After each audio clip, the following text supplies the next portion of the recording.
من الشيطان الرجيم بسم الله الرحمن الرحيم والسماء ذات الرجع والأرض ذات الصدع إنه لقول فصل وما هو بالهزل إنهم يكيدون كيدا وأكيد كيدا فمهل الكافرين أمهلهم رويدا۔ شروع کرتا ہوں اللہ کے نام سے جو بڑا مہربان نہایت رحم والا ہے۔ والسماء، اور قسم ہے آسمان کی، ذات الرجع، جو بارش والا ہے، یعنی بارش برسانے والے بادل کی قسم۔ والارض، اور زمین کی قسم، ذات الصدع، جو پھٹنے والی ہے۔ انہ لقول فصل، بے شک یہ قرآن کریم ایک پکی بات ہے، فیصلہ کرنے والی بات ہے۔ وما هو بالہزل، اور یہ قرآن کوئی مذاق کی چیز نہیں۔ انہم یکیدون کیدا، یہ کافر، مشرک، منافق اور نہ ماننے والے لوگ پلاننگ کرتے ہیں، تدبیریں کرتے ہیں، منصوبے بناتے ہیں۔ وَأَكِيدُ كَيْدًا، اور میں بھی تدبیر کرتا ہوں۔ فَمَهِّلِ الْكَافِرِينَ، اے نبی جی آپ کافروں کو چھوڑ دیجئے۔ أَمْهِلْهُمْ رُوَيْدًا، ان کو مہلت دیجئے، ڈھیل دیجئے۔ یہ سورہ طارق جو مکی ہے اس کی آخری آیات ہے 11 سے لے کر 17 تک۔ اس میں اللہ تعالیٰ نے بہت اہم مضمون بیان کیا ہے۔ قرآن کیسی کتاب ہے اس کے تعلق سے تو سب سے پہلے تو اللہ نے دو چیزوں کی قسم کھائی کہ قسم ہے آسمان کی، اور آسمان کی صفت یہ بتائی کہ وہ بارش برساتا ہے۔ کچھ مدت بارش برستی ہے، پھر بند ہوتی ہے، پھر برستی ہے، پھر بند ہوتی ہے، تو یہ سلسلہ چلتا رہتا ہے۔ دعا کرو ابھی بھی بارش کا موسم ہے، رکی ہوئی، اللہ رحمت کی بارش برساوے۔ اور کہا کہ زمین کی قسم جو پھٹتی ہے، یعنی جب اس میں دانہ ڈالا جاتا ہے پھر آسمان سے پانی گرتا ہے تو زمین پھاڑ کر وہ دانہ نکلتا ہے، تو اللہ نے زمین کی قسم کی۔ اس کے بعد قسم کا جواب یہ دیا کہ یہ جو قرآن ہے ایک دم پکی بات ہے، اس میں کوئی جھول نہیں ہے، اس میں کوئی غلط نہیں ہے، اس میں کوئی شک شبہ نہیں ہے، اور یہ کوئی مذاق کی چیز بھی نہیں ہے۔ اب یہ جو شروع میں آسمان کی اور زمین کی قسم کھائی اور اس کے بعد اللہ نے قرآن کے بارے میں کہا، تو علماء فرماتے ہیں کہ جس طریقے سے پانی آسمان سے آتا ہے تو پانی تو بالکل صاف ستھرا ہوتا ہے، پھر وہ زمین پر گرتا ہے، زمین سے کیا نکلتا ہے؟ کھیتی نکلتی ہے، اناج نکلتا ہے، دانہ نکلتا ہے، غلہ نکلتا ہے۔ تو کہہ رہے ایسے ہی آسمان سے وحی آئی، اللہ نے فرشتوں کو بھیجا وحی لے کر ہر نبی کے پاس، اور آخری وحی آئی قرآن، تو وہ بالکل صاف ستھری ہے، اس میں ہدایت ہی ہدایت ہے، اس میں رحمت ہی رحمت ہے، اس میں برکت ہی برکت ہے، اس میں خیر بھلائی اور اچھائی ہی اچھائی ہے اس وحی میں۔ اب یہ وحی آئی نبی صلی اللہ علیہ وسلم اور نبی صلی اللہ علیہ وسلم نے صحابہ کے واسطے سے ہم تک پہنچائی، تو اب ہمارے دلوں کی جیسی زمین ہوگی، بھائی بارش تو ہر جگہ گرتی ہے لیکن ہر جگہ کوئی کیلے کھڑے ہوتے ہیں، چیکو اگتا ہے، مکئی اگتی ہے، کچھ جگہ کانٹے بھی اگتے کہ نہیں اگتے؟ تو زمین جیسی ہوتی ہے ایسا بارش کا اثر ہوتا ہے، ورنہ بارش تو بالکل پیور ہوتی ہے، بارش میں کوئی غلطی ہوتی ہے نہیں، بالکل اس میں طاقت ہوتی ہے اگانے کی۔ اب وہ جیسی زمین ایسا اگتا ہے، تو کہا کہ آسمان سے قرآن اللہ نے اتار دیا، اب میرے اور آپ کے دل کی زمین جیسی ہوگی ایسے پھل اگیں گے، بہت سیدھا سادہ، 2 اور 2 کا سرواڑا کرے تو حساب میں 4 آوے ایسا سمجھائے۔ زمین ہماری کیسی ہے؟ زمین نرم ہے، حق کو قبول کرنے والی ہے، قرآن کو حق سمجھتی ہے ہمارے دل کی زمین، تو پھر اس دل سے کیا نکلے گا؟ کہ تقویٰ نکلے گا۔ کیا نکلے گا؟ ایمان نکلے گا۔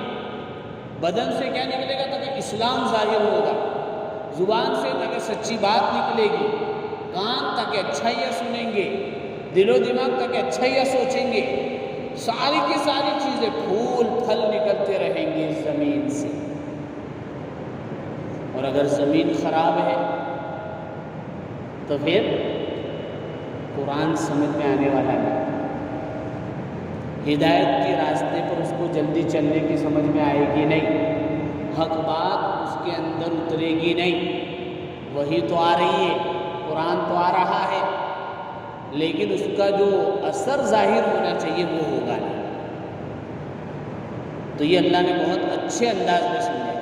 بعض علماء نے کہا کہ اللہ تعالیٰ اس سے قیامت سمجھانا چاہتا کہ جیسے زمین بنجر تھی تو اللہ نے پانی اتارا تو زمین جو بنجر تھی وہ ہریالی ہو گئی، تو اللہ تعالیٰ قیامت کے دن بھی ایک ایسی رحمت کی یا ایک اپنی جیسی بھی قدرت ہے بارش برسائے گا جس سے مردوں میں جان پیدا ہو جائے گی، تو پھر حشر ہوگا، قیامت کے بعد کا آغاز ہو جائے گا، مردے اپنے زمین سے نکلیں گے۔ بعض حضرات نے یہ بھی بیان کیا۔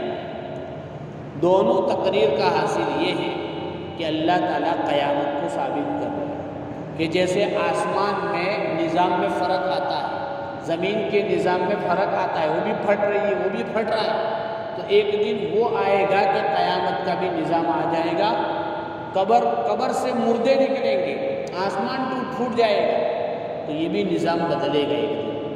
اس کے بعد کہا کہ قرآن جو ہے فیصلہ کرنے والی کتاب ہے۔ کس چیز کا فیصلہ؟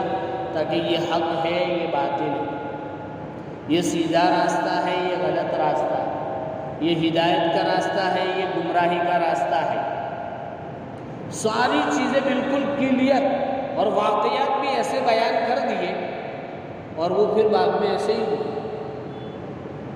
اللہ نے کہا ایسا ہوگا تو ایسا ہوا۔ سورہ روم 21ویں پارے میں اللہ نے کہا کہ کچھ سالوں میں جو روم والے ہیں عیسائی لوگ ہیں وہ ایران والوں پر جیت جائیں گے اور جیتے۔ ایسے کئی واقعات ہیں، ہوں گے اور ہوئے۔ تو واقعات سے بھی قرآن کہہ رہا ہے کہ یہ فیصلے کی کتاب ہے۔ جن چیزوں میں بہت ساروں کو اختلاف ہے، کچھ لوگ کہتے ہیں کہ مرنے کے بعد زندہ نہیں ہونا ہے، قرآن فیصلہ کر رہا ہے کہ ہونا ہے۔ اب ابھی سمجھ میں نہیں آئے گا تو بعد میں تو آنے ہی والا ہے۔ خدا کرے یہ چیزیں ہم سب کو بھی سمجھ میں آ جائیں۔ اور اس کے بعد فرمایا وما هو بالهزل، قرآن کو مذاق کی کتاب ہے۔ کافر لوگ، مشرک لوگ اور بہت سارے لوگ مذاق اڑا رہے، قرآن جلا رہے، اس کی بے حرمتی کرتے ہیں، یا ہے کہ اس کی جو تعلیمات ہیں، اس کی جو رہبری ہے، اس کا جو مارگدرشن ہے، گائیڈ لائن ہے، اس کو کہتے ہیں غلط ہے، عقل میں نہیں آتی۔ یہ ساری کی ساری چیزیں مذاق ہے۔ قرآن کہہ رہا ہے یہ کوئی مذاق نہیں ہے، قرآن جو کہتا ہے وہ بالکل صحیح کہتا ہے، دو ٹوک کہتا ہے۔ یہ دوسری بات ہے کہ سمجھ میں آنے والے کو آگے اور نہ، بھئی آنکھیں بند کر لے تو نہیں دکھتا ہے تو قصور کس کا؟ سورج بھی نکلا ہے، لائٹ بھی چل رہی، میں آنکھیں بند کر کے کہوں کہ کچھ نہیں دکھ رہا ہے تو قصور لائٹ کا اور سورج کا نہیں، میری آنکھوں کا ہے کہ میں نے آنکھیں بند کر رکھی ہیں۔ تو دل کے پردے بند کر کے اگر کوئی کہیں بھی جائے گا تو کچھ بھی نہیں ملنے والا۔ ابو جہل اور ابو لہب وہی کو دیکھتے تھے، اتنے معجزات کو دیکھتے تھے، نہیں مان رہا ہے، نہیں ماننا، ایسا ہوتا ہے۔ اس کے بعد اللہ تعالیٰ نے فرمایا کہ جب قرآن حق ہے، مذاق نہیں ہے، تو اب یہ کافر لوگ، مشرک لوگ جو پلاننگ کر رہے ہیں ہر قسم کی، کیسی کیسی پلاننگ ہے، تاکہ جیسے ابھی جتنی پلاننگیں ہو رہی ایک بھی نئی نہیں ہے، ایک بھی نیا ورژن نہیں ہے، سارے پرانے ورژن ہیں۔ ہمارے ملک میں خصوصاً جو ہم دیکھ رہے ہیں، جتنی بھی شکلیں چل رہی ہے باطل کی، سب پرانی ہیں۔ بھئی دھمکی، تاکہ اس وقت صحابہ کو بھی ملی، حضور صلی اللہ علیہ وسلم کو بھی ملی۔ حضور صلی اللہ علیہ وسلم کے پاس کوئی حق بات سننے جاتا تھا تو راستے میں رکاوٹ ڈالتے تھے، اور آج بھی ایسا ہے کہ آپ حق کام کرنے جاؤ یا کوئی حق کا راستہ، مثلا ہمارا کوئی وطنی بھائی ایمان لاوے تو اس کو بیچارے کو کتنا مسئلہ آ جاتا ہے، اس کے کاغذات نہیں بنیں گے، پراپرٹی کا مسئلہ، اس کے گھر والے ستائیں گے، اور ان کی جو تنظیمیں ہیں وہ ستائے گی، مشکل ہو جاتا ہے۔ اس لیے آدمی پوری زندگی ایمان لانے کے بعد بھی وہی غیر کے نام سے رہتا ہے اور چھپ چھپ کر اعمال کرتا ہے، اللہ اس کو بھی قبول کر لیتا ہے۔ تو یہ پلاننگ اس وقت بھی تھی، آج بھی ہو رہی ہے۔ حق کا مذاق اڑایا جا رہا ہے، جیسے بناوٹی لڑکیاں لائی جا رہی ہے، اور پھر وہ کہتے ہیں میرا فلاں نام تھا، میں نے اسلام چھوڑ دیا، اور اس لیے چھوڑا کہ اس میں آزادی نہیں دی، حالانکہ وہ پہلے سے ہندو ہے، لیکن میسج یہ دینے کے لیے کہ دیکھو کتنا کنورژن ہو رہا ہے، کتنے لوگ گھر واپس آ رہے ہیں۔ تو یہ ساری چیزیں پہلے بھی ہوئی ہے، آج بھی ہو رہی اور آئندہ بھی ہوگی۔ لیکن صحابہ نے اس وقت کیا کیا؟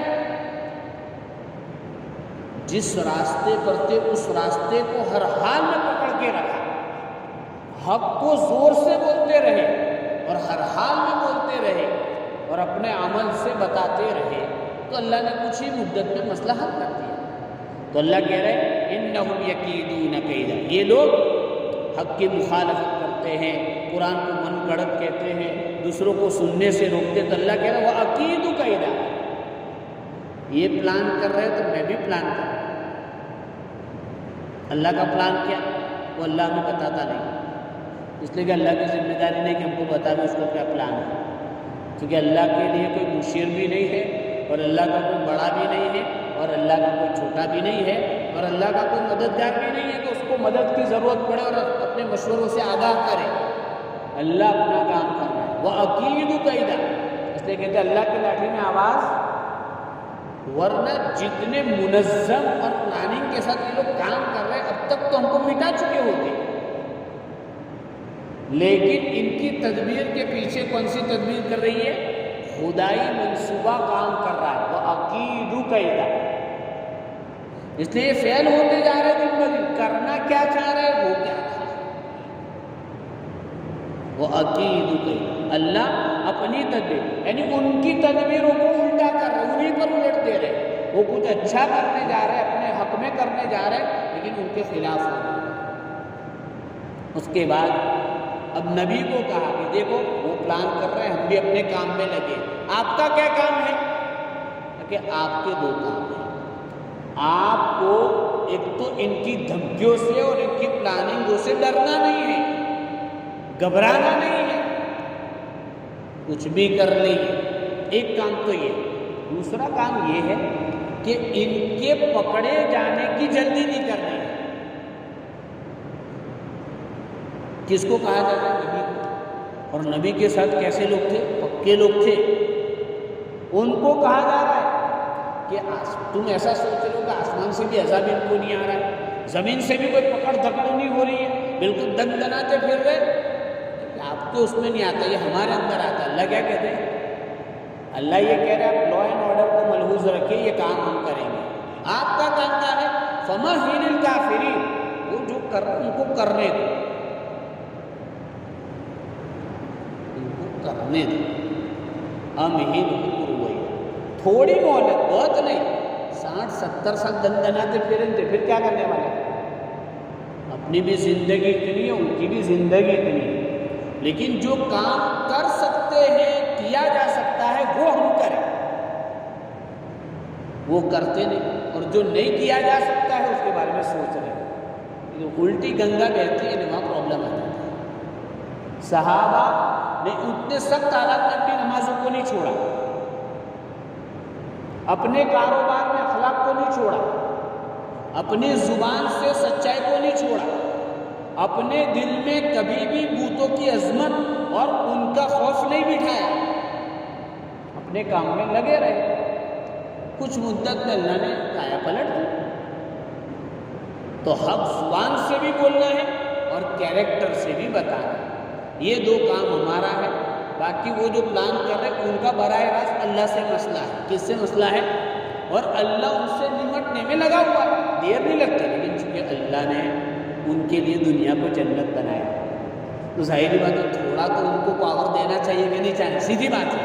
جب جنت کیسی ہے، ہماری جنت کیسی ہے، تو اللہ نے کہا جو خواہش ہوگی وہ پوری ہوگی، ابھی سوچا نہیں کہا، تو ظاہری بات ہے ان کو بھی تو تھوڑا موقع ملنا چاہیے۔ اب دو فائدے ہوں گے، یا تو ان میں جن کے مقدر میں لکھا ہے وہ ادھر آ جائیں گے، اور مقدر میں نہیں لکھا ہے تو اللہ کی پکڑ میں آج نہیں کل آئیں گے، اور اگر دنیا میں پکڑ نہیں بھی آئی تو آخرت میں تو آنے والی ہے، وہاں اللہ ہم کو بتائے گا، آن لائن بتائے گا، ہم جنت میں بیٹھ کر دیکھیں گے کہ وہ کس حالت میں۔ ہم تو یہی دعا کرتے ہیں اللہ ان کو بھی سیدھا راستہ دے دے اور سب ایمان والے بن کر سب جنت میں جاوے۔ جب 100 کا قاتل کی توبہ قبول ہو سکتی ہے، حضرت حمزہ کو مارنے والے کی توبہ قبول ہو سکتی ہے، ان کا کلیجہ چبانے والی عورت کی توبہ قبول ہو سکتی ہے، تو یہ تو کچھ بھی نہیں ہے۔ تو ہم تو یہی کرتے ہیں کہ اللہ ان کو ہدایت دے دے اور ان کی صلاحیتوں کو صحیح رخ پر لگا دے، تاکہ ملک کا بھی بھلا ہو اور دنیا کا بھی بھلا ہو اور ان کا بھی بھلا ہو۔ اللہ تعالی ہم سب کو اپنے ذمے جو کام ہے اس کو کرنے کی توفیق عطا فرماوے، اور جو اللہ کے ذمے ہے اس پر یقین رکھ کر اللہ سے دعاؤں میں لگے۔ سبحان اللہ بحمدہ، سبحان اللہ وبحمدہ، نشہد ان لا الہ الا انت، نستغفرک ونتوب الیک۔ سبحان ربک رب العزت